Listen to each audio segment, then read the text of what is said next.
মানুষকে আবেগ দেখা কি না? মানুষ আপনার চোখের পানির মর্ম বুঝবে?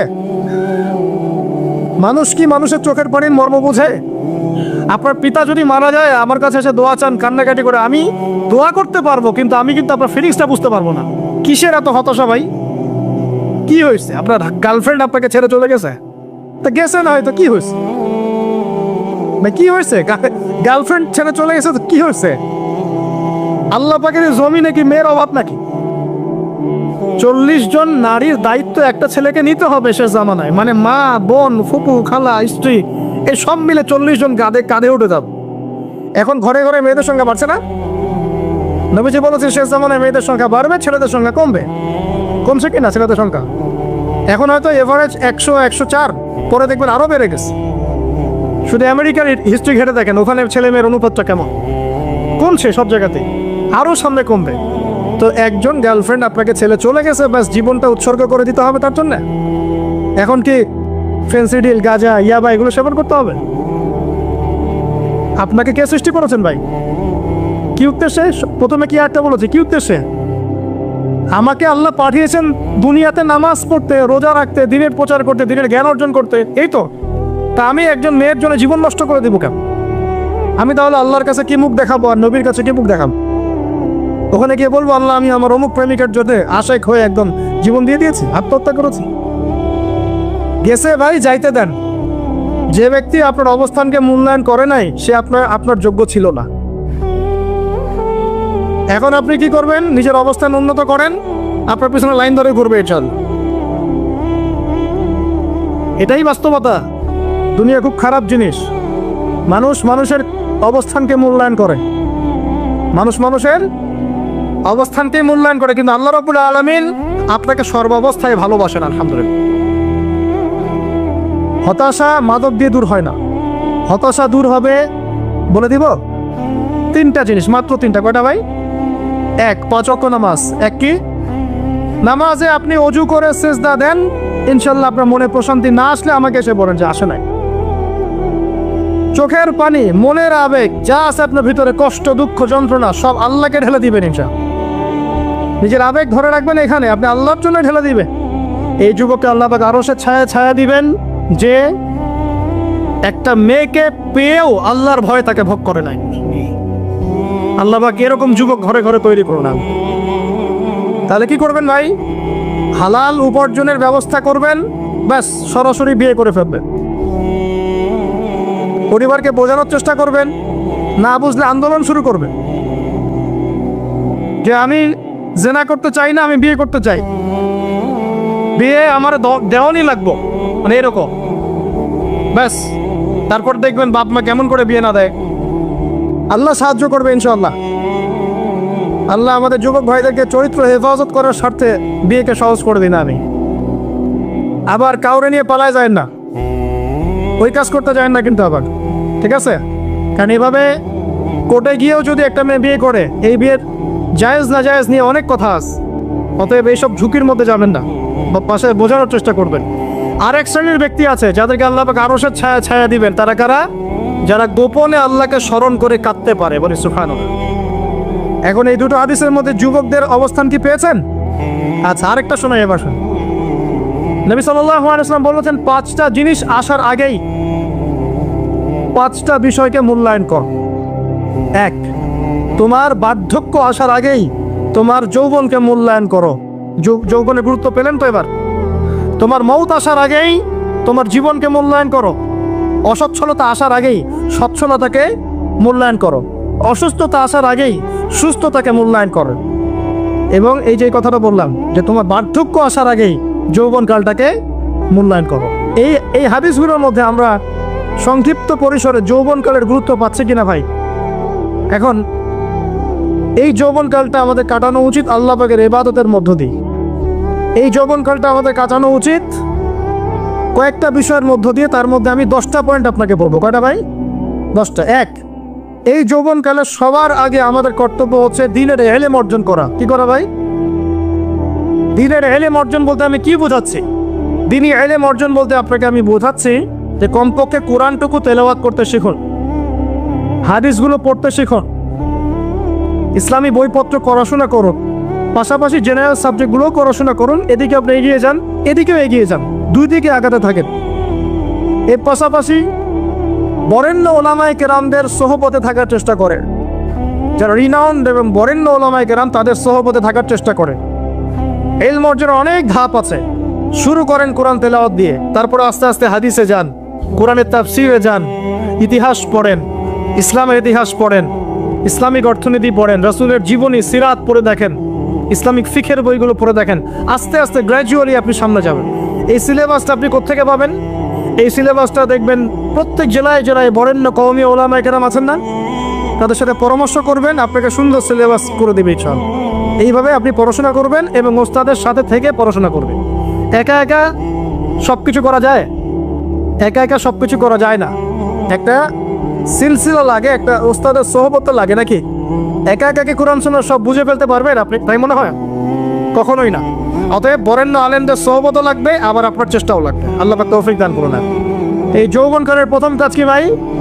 ইলম অর্জন করা। 2 নাম্বার, এই যৌবনকালে আমরা যে পরিমাণ ফিজিক্যালি ফিট থাকি, শরীরে শক্তি থাকে, উদ্যম থাকে, আমাদের বয়সটা 40-50 হয়ে গেলে সেটা থাকবে না। থাকবে? অতএব এই যৌবনকালে বেশি বেশি ইবাদত করতে থাকেন। আল্লাহ পাক তৌফিক দান। এই যৌবনকালে 5 ওয়াক্ত নামাজ তো পড়বেনই, এর পাশাপাশি নফল নামাজগুলো পড়ার চেষ্টা করবেন। এর পাশাপাশি আপনি চেষ্টা করবেন তাহাজ্জুদের ওয়াক্তে একটু নামাজ পড়ার জন্য, কমপক্ষে 2 রাকাত, কমপক্ষে 2 রাকাত, অ্যাটলিস্ট 2 রাকাত নামাজ তাহাজ্জুদের সময় পড়ার চেষ্টা করি। আল্লাহ আমাকে তৌফিক দেখ, আপনাদের সবাইকে তৌফিক দান করুন। ওই সময় আপনি যে দোয়াই করবেন আল্লাহর কাছে কবুল হবে ইনশাআল্লাহ। যে দোয়াই করবেন আল্লাহ কবুল করবেন ইনশাআল্লাহ। যদি আপনার রিজিকটা কি হয়? হালাল হয়। হারাম রিজিক দিয়ে ইবাদত কবুল হয়? হারাম রিজিকের দোয়া কবুল হয়? কবুল হয় না। 3 নাম্বার, এই যৌবনকালে আমরা রাসূলের সুন্নতের উপর বেশি আমল করবো ইনশাআল্লাহ। বলা যাবে ইনশাআল্লাহ? তবে নিয়াত করতে পারি যে ইনশাআল্লাহ চেহারাগুলো পরিবর্তন হবে। চেহারা পরিবর্তন মানে কি? হ্যাঁ, রাখা যাবে না? এখনো গজায় নাই। প্রত্যেক সপ্তাহে আপনাকে নবীর সুন্নতের উপর এরকম করে কুরবানি এবং জবাই করতে কে বলেছে? নবী সাল্লাল্লাহু আলাইহি ওয়াসাল্লামের সুন্নতকে জবাই করাটা কি ভালো কাজ? হ্যাঁ বলেন তো। আমরা তো এমন অনেক নাপিত ভাইদেরকে চিনি যারা এই ধরনের বক্তব্যগুলো শুনে আলহামদুলিল্লাহ জীবন পরিবর্তন করেছেন। তার দোকানে লিখে দিয়েছেন এখানে চুল কাটা হয়, দাড়ি শেভ করা হয় না। খুশি হন নাই? মুসলিমদের কথা বলছি, অমুসলিমদের কি নিয়ে আমাদের চিন্তা নাই তো? চিন্তা আছে। একটা কথা মনে রাখবেন, একটু কথাটা মনের কান দিয়ে শোনেন। দাড়ি হচ্ছে একমাত্র ভিজিবল সুন্নত। দাড়ি হচ্ছে একমাত্র ভিজিবল সুন্নত। ভিজিবল মানে কি? যা দেখা যায়। দাড়ি একমাত্র ভিজিবল সুন্নত, দৃশ্যমান সুন্নত, যেটা নিয়ে আপনি আমি কবরে যাবো যাক। আর কোনো সাইন দেখে বোঝার বুদ্ধি নাই এই ব্যক্তি কত বড় মুসলিম, কত বড় সুন্নতের পাবন ছিল। খালি কপালের সেজদার দাগ আর চেহারার দাড়ি বাকি থাকবে। কথা বুঝতে পারছেন ভাই? নিয়াত করা যায় একটু দাড়ি ছেড়ে দিব, নাকি দাড়ি রাখলে চাকরি পাবেন না? দাড়ি রাখলে মেয়ে দিবে না নাকি? তো যে মেয়ে দাড়ি রাখলে বিয়ে করতে চায় না তাকে বিয়ে করারও দরকার নাই। আর দাড়ি রাখলে যে চাকরি আপনাকে ছাড়তে হয় ওই চাকরিও করার দরকার নেই। চাকরির মধ্যে সব রিজিক আপনার মনে হয়? রিজিকের সবচেয়ে বড় অংশ আছে কিসের মধ্যে? বিজনেসের মধ্যে। যারা বিজনেস করে তাদের আন্ডারেই লক্ষ লক্ষ মানুষ চাকরি করে। বাংলাদেশে যে ইকোনমিক সিস্টেম, এই ইকোনমিক সিস্টেমের মূলে কারা জানেন? ব্যবসায়ীরা। কারা? বড় বড় ব্যবসায়ীরা।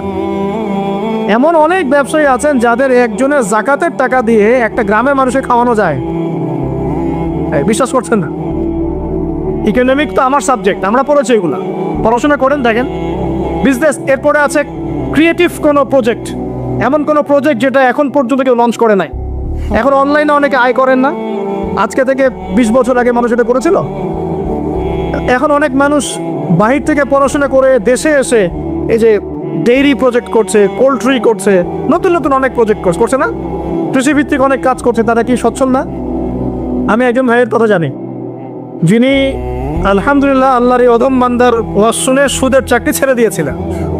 চাকরি ছেড়ে দিয়ে তিনি চায়ের বিজনেস শুরু করেন, চায়ের বিজনেস। তো ইদানিং জানলাম তিনি এখন মানুষকে টাকা ধার দেন। মাশাআল্লাহ, তিনি এখন মানুষকে টাকা ধার দেন চায়ের ব্যবসা করেই, আর আমাকে তো এখনো মানুষের কাছে হাত পাততে হচ্ছে। কথা বুঝতে পারেন নাই? আল্লাহ পাক তাকে সুদ ছেড়ে দেওয়ার জন্য সচ্ছল করে দিয়েছেন, এই ওসিলা দিয়েই তিনি সচ্ছল হয়েছেন আলহামদুলিল্লাহ। রিজিক কার হাতে? এটা বিশ্বাস করেন, রিজিক আল্লাহর হাতেই। আল্লাহ পাক চাইলে আপনাকে বেহিসাব রিজিক দিবেন ইনশাআল্লাহ। অতএব সুন্নতকে বিসর্জন দিয়ে নয়, সুন্নতে থাকেন, আল্লাহ পথ খুলে দিবেন ইনশাআল্লাহ। আল্লাহ পাক তৌফিক দান করুন। যুবক ভাইদেরকে বলছিলাম, তাহলে প্রথম কাজ আমাদের ইলম অর্জন করা, তারপরে কি ভাই?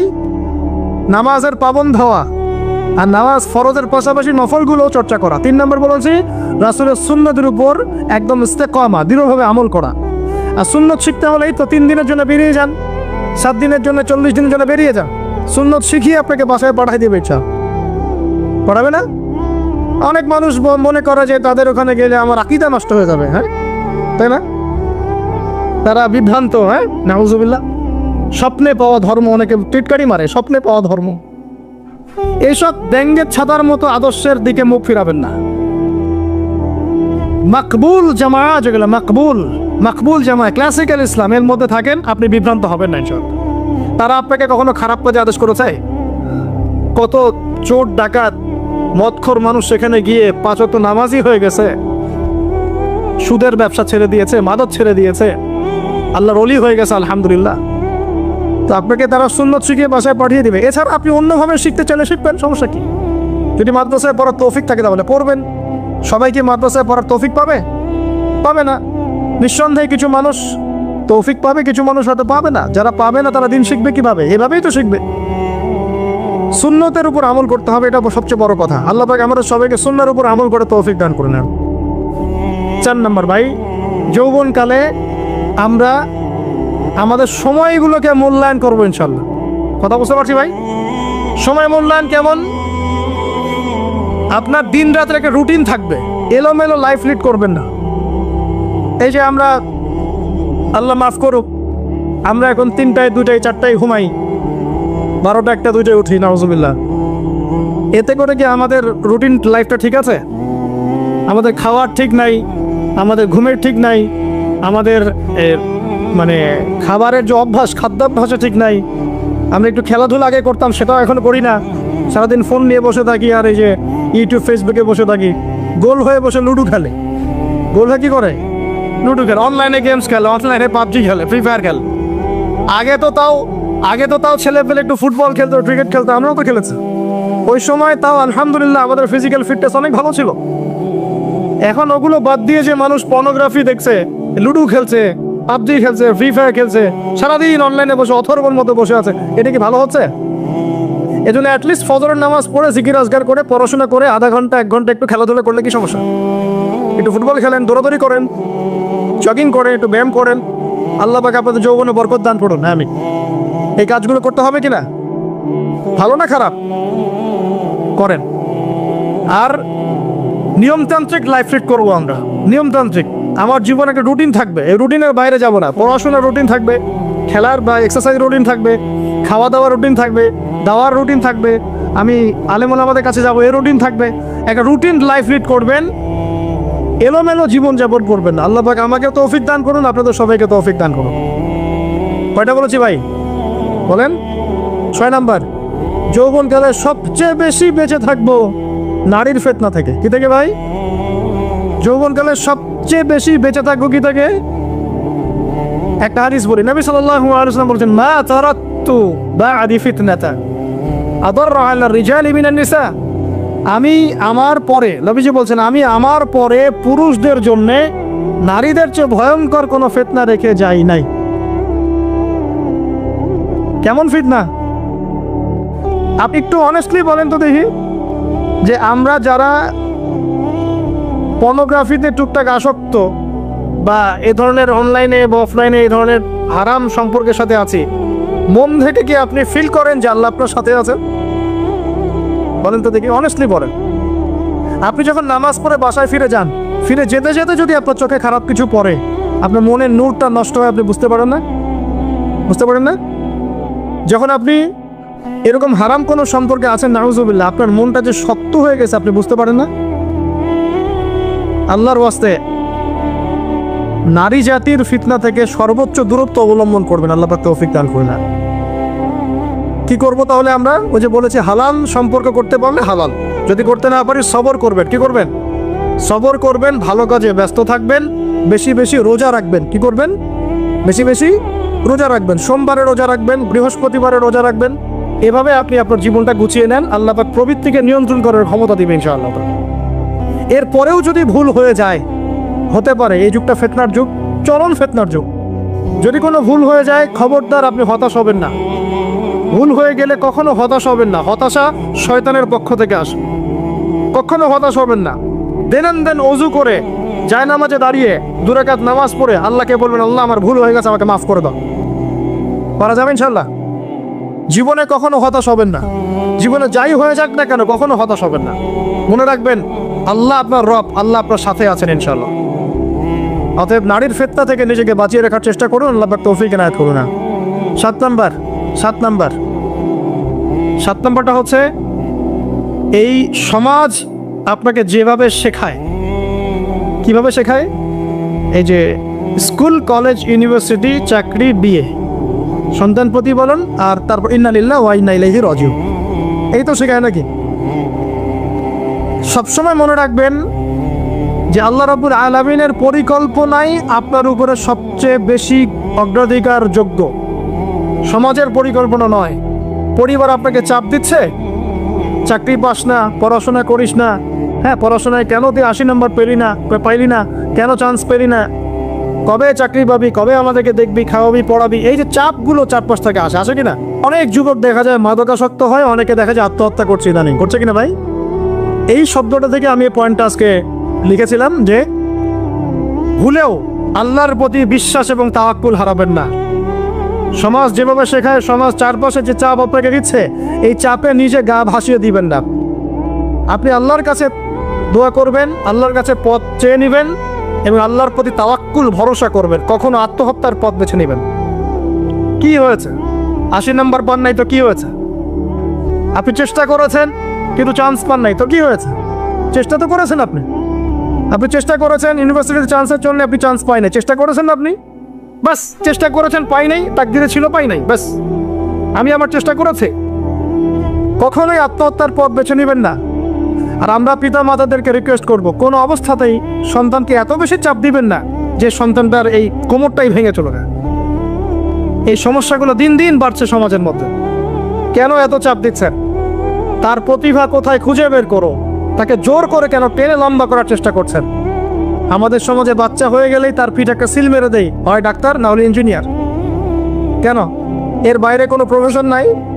আমার সন্তানকে হয় ঢাকা বিশ্ববিদ্যালয়ে চান্স পেতে হবে, না হলে বুয়েটে, না হলে এখানে। এর বাইরে আর কোথাও পড়ারই জায়গা নাই। আর এখানে পড়লেই আমার সে ছেলে না আমার মেয়ে একদম সবচেয়ে বড় জ্ঞানী হবে, অন্য কোনোভাবে হবে না, এটা গ্যারান্টি দেওয়া আছে? যারা সভ্যতা বিনির্মাণ করেছেন তারা কয়জন বড় বড় ডিগ্রি সার্টিফিকেট পেয়েছেন খুঁজে বের করে দেখেন, খুঁজে বের করে। আমরা ফিলোসফির মধ্যে যে ফিলোসফারদের হিস্ট্রি পড়েছিলাম, তাদের মধ্যে বেশিরভাগই দেখা যায় স্কুলেও যায় না, কলেজেও যায় না। আছে না এমন? আছে। আমি বলছি না আপনারা যাবেন না, আমি বলছি জ্ঞানের মানদণ্ড এটাই নয় যে আমার সার্টিফিকেট অর্জিত হয়েছে। সার্টিফিকেটটাই জ্ঞানের মানদণ্ড নয় তো। হ্যাঁ, প্রতিযোগিতার একটা জগৎ আছে, আমাকে সে জগৎ উতরাতে হবে। আপনি চেষ্টা করবেন, যদি না হয় তাকদীরে ছিল, হয় নাই, বাস হয় নাই। আমাকে আল্লাহ পাঠিয়েছেন তার ইবাদত করার জন্যে, এখানে আত্মহত্যা করার জন্য আল্লাহ আমাকে পাঠান নাই। আমার জীবন যদি দিতেই হয় তাহলে আল্লাহর জন্য দিব ইনশাআল্লাহ। ঠিক আছে কথা? ব্যাস, দুনিয়ার জন্য না। আল্লাহ পাক বোঝার তৌফিক দান করো। কটা বললাম? 7টা আর 8টা? 7টা। 8 নাম্বারটা ইম্পর্টেন্ট এবং এটা আপনাদের জন্য মজাদার। সেটা হলো